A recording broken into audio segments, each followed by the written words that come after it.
एक सखी की आंख बांधी जाती है, और जब आंख बांधी जाती है परीक्षित महाराज, तो वही सखी समस्त सखियों का पता लगाती है। देखा क्या है, सखियां रुक्मिणी को सबसे पहले ढूंढ लेती थी। क्यों ढूंढ लेती थी परीक्षित महाराज? क्योंकि रुक्मिणी का चेहरा चंद्रमा जैसा चमक रहा था, इसलिए रुक्मिणी अंधेरे में भी प्रकट हो जाती थी। सखियां कहने लगी है, रुक्मिणी तुम खेल बिगाड़ देती हो, खुद प्रकट हो जाती हो, हमारा भी पता चल जाता है, इसलिए मेरी बहन तुम बैठ जाओ या तो अपने चेहरे पर पर्दा कर लो। देखा क्या भक्तों, खेल समाप्त हुआ है। सब सखियां हंसती ठिठोली बातें करती हुई अपने अपने घर को आई। सब सखियां हंसती हुई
महाराज।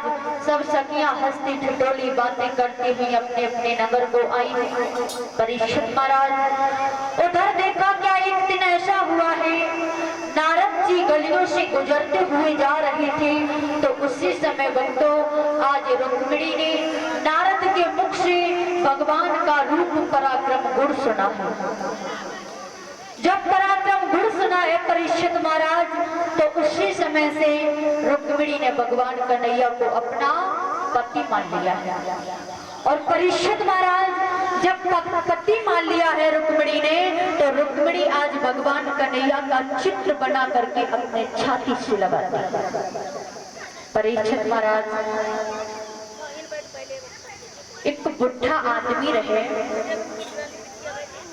तो परीक्षित महाराज जब उस बुढ़ा के प्राण निकल रहे थे, तो वह बुढ़ा अपने लड़कों की तरफ इशारा करने लगा। इशारा क्यों कर रहा है परीक्षित महाराज? मुख से बोल नहीं पा रहा है, तो इशारा कर रहा है। लड़कों ने देखा कि पिताजी पता नहीं क्यों इशारा कर रहे हैं, तो परीक्षित महाराज लड़का तुरंत भागता हुआ गया, डॉक्टर को बुला करके लाया। डॉक्टर ने नब्ज देखी परीक्षित महाराज, तो डॉक्टर ने नब्ज देख करके बताया कि तुम्हारे पिताजी बचेंगे नहीं, मर जाएंगे। लड़का कहने लगा है, डॉक्टर पिताजी मरे से मर जाएं, लेकिन एक बार बोल जाए। और जब बोलने की बात कही परीक्षित महाराज, तो डॉक्टर ने कहा ठीक है, आपके पिताजी बोल जाएंगे। डॉक्टर ने नब्ज देखी, नब्ज देखने के बाद परीक्षित महाराज दवाई दी, और दवाई देने में 1000 रुपए लगे।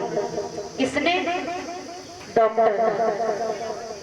डॉक्टर तो 1000 रुपए लेकर के चले गए परीक्षित महाराज।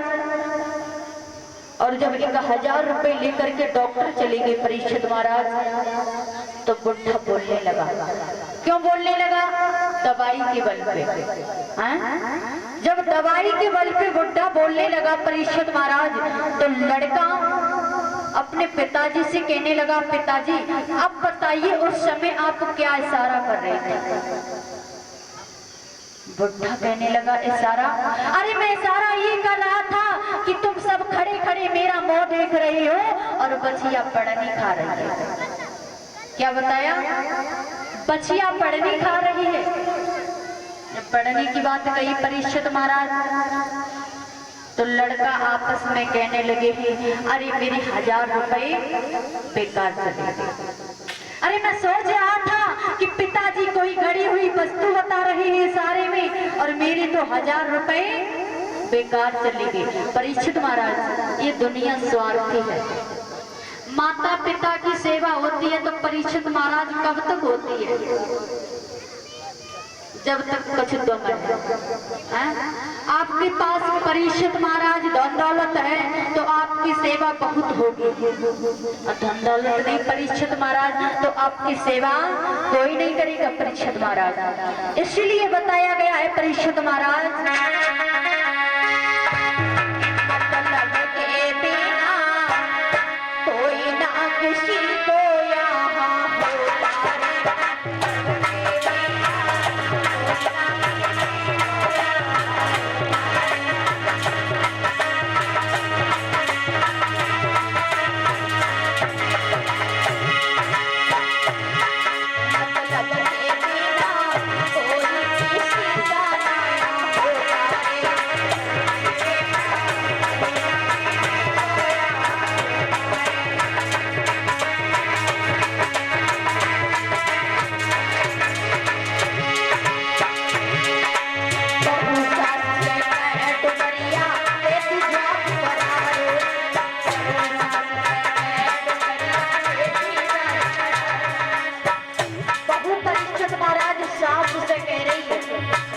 बराबरी करती है।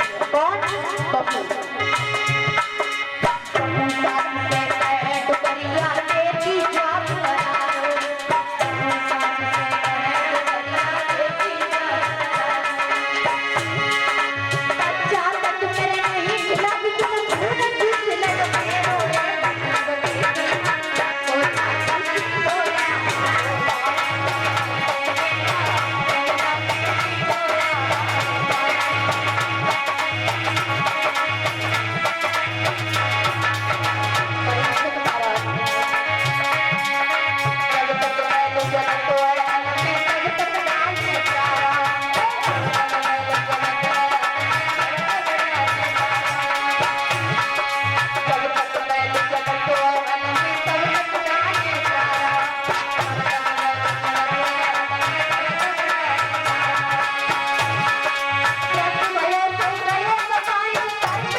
तब तक उसकी सेवा बड़ी होती है परीक्षित महाराज, और हाल में चलने लायक नहीं रहा फिर उसकी कोई सेवा नहीं करता है।